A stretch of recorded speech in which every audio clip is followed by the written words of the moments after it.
Aux États-Unis, quand on va chez le marchand de glace, on trouve systématiquement une alternative à la crème glacée traditionnelle, c'est le frozen yogurt. Et comme son nom l'indique, il s'agit de yaourt avec des fruits qui sont surgelés et mixés à la minute, un peu comme une glace à l'italienne. Et ça, c'est très facile à faire à la maison. En plus, c'est plutôt diététique. Alors moi, je le fais à la mangue avec un peu de lait de coco pour se rapprocher des saveurs asiatiques, genre un peu thaïlandais. Si c'est la saison, eh bien vous pouvez très bien les acheter fraîches, les découper, les mettre à surgeler pendant une journée et ensuite préparer votre frozen yogurt. Et là-dedans, je vais rajouter les yaourts, évidemment. 2 yaourts au lait entier, brassés. À cela, j'ajoute 20 centilitres de lait de coco.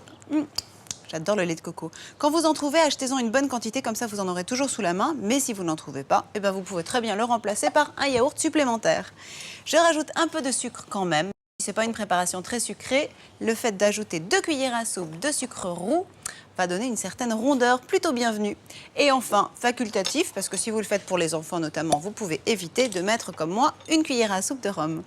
Rhum ambré plutôt pour la pâtisserie. Et maintenant, c'est fini, on n'a plus qu'à mixer.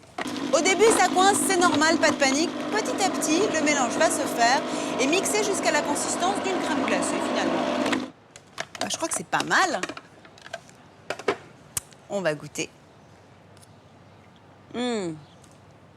C'est extraordinaire.